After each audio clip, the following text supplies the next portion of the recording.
Hello, Violet. This is your novel study options for your coming of age book study, which we're starting right as soon as you start. Can't wait to meet you.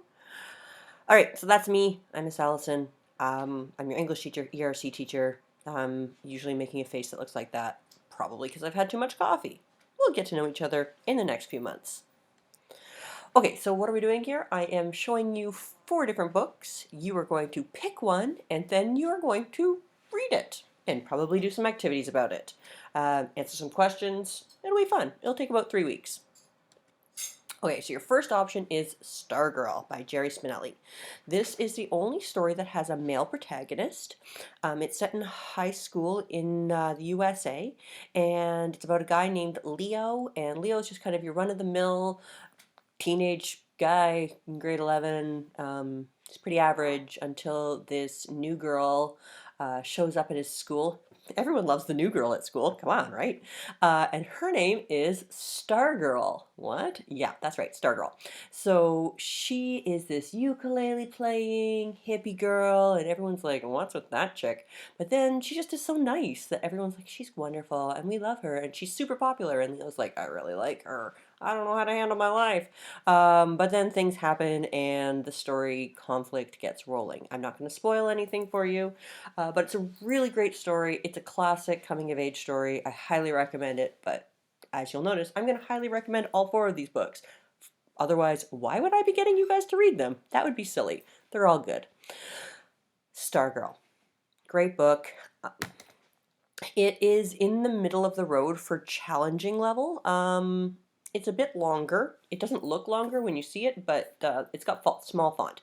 So it is probably for a student who can read on the faster side of the reading speed binariness, I guess.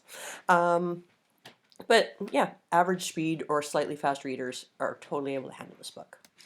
It has a few sad parts, but nothing too traumatizing. So, if you're a very sensitive reader, you should be fine.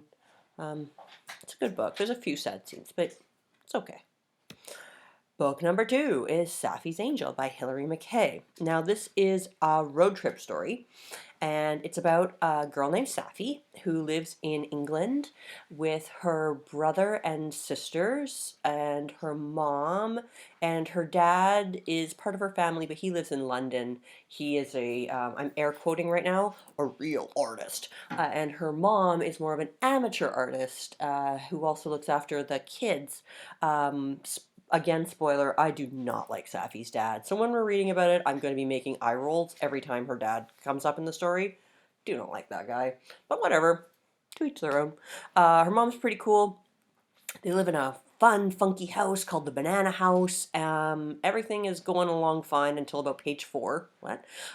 When Safi realizes that, hold up, all her siblings have names of paint colors, and she has the name of a spice. What? That's right. So this discovery it's a catalyst for a story of self-discovery and road trips through Europe and trying to track down a priceless family heirloom from her late grandpa. This is the least challenging book to read out of them all. Not it's not a kid's book. It's still appropriate for grade 7, but this book is a good fit if reading is a bit of a challenge for you. It still has some tricky parts. There's some British slang in it, but overall, it's not a very difficult read, and it's pretty short. This is also the most light-hearted book of the 4 choices. So there's a few sad parts, especially when she's talking about her grandfather who passed away. She's lost a few relatives in the past. So obviously that's going to be sad, but overall, it's got some funny parts. It's pretty lighthearted. Book number 3 is Hope Was Here by Joan Bauer, another classic. This one is set in the United States, has a female protagonist by the name of Hope. Hope you were sitting down for that one. And Hope and her aunt work in restaurants in New York City at the beginning of the book, and they are really big into the restaurant industry until her aunt has to leave her restaurant due to reasons that you will find out if you choose this book. And they all move to Wisconsin, home of the Green Bay Packers and people who wear hats that are shaped like cheese. I love Wisconsin. And they start managing a diner, like a really cozy diner. If you ever watched Gilmore Girls, I kind of picture it set in that kind of diner. So Hope and her aunt are trying to fit in with this completely new way of life of Wisconsin, a little bit different than New York City. And they meet these other people in their town, and they really start to realize what family really, really means. So it's a sweet book. Lots of discussion about pie and baked goods, if that's your thing. It's another middle of the road book. It's not really long, but the writing is quite beautiful and it has some nice richness to it and depth. So I would suggest this is a good fit for students who like to read in between the lines or infer meaning from the text. You kind of have to think a little bit about what's being said. Um, it's a good book. It's nice. It is a little sad though. Hope has a rough childhood. She's got a really tumultuous relationship with her mom, who comes back into her life, and beloved characters get super sick and might not make it. Anyway, really good book. There are some sad parts, but at Dimension they talk a lot about pie and baked goods. I really love pie.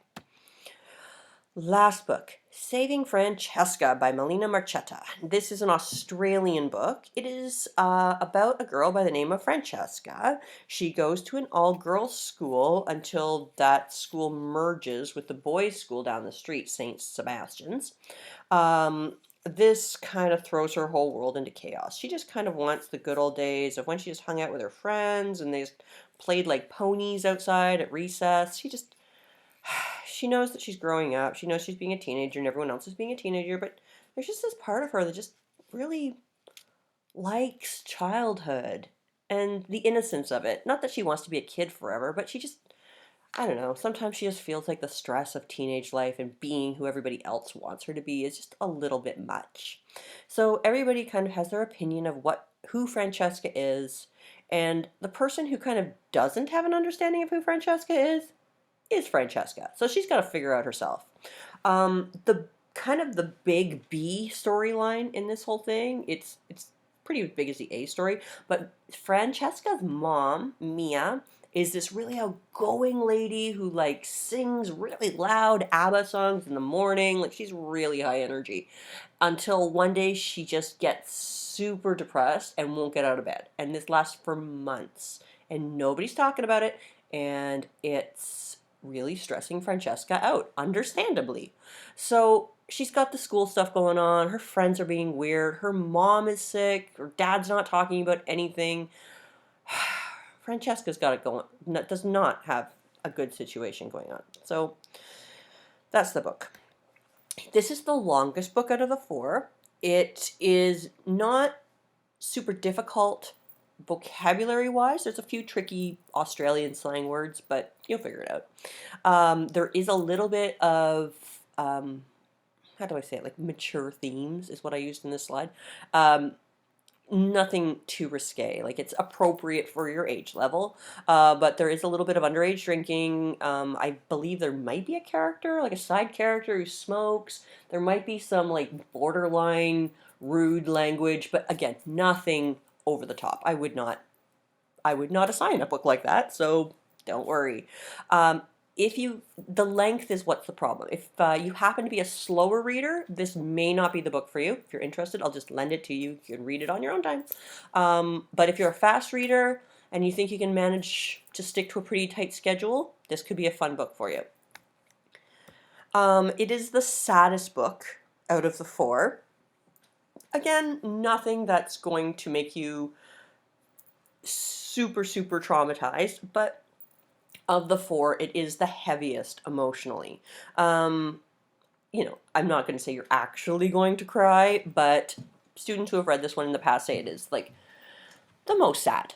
We'll just leave it at that. But the author's really, really good. Like the characters are so authentic and they seem like real people. And I think maybe that's why students react to it the way they did, because they genuinely care about them. And so you're going to have a more strong reaction to characters that you actually care about, right? Makes sense. Okay, those are your 4 books. I'm going to email you this slideshow again so you can read the reviews that I stole straight off the internet. Please don't plagiarize. I know I just did, but I cited it. You'll see it at the bottom. I cited them. But still, don't plagiarize like I did. Sorry about that. But anyway, read the reviews. Send me an email, Allison, that's 2 A's, 2 L's, Allison at trafalgar.qc.ca, and I will get a copy for you out of the book room. Alrighty? So, Violet, I'm really excited to meet you. We're so glad you're joining our class. It's a really great group of kids. I think you'll be very happy. Yeah, just really looking forward to meeting you. Okay, bye!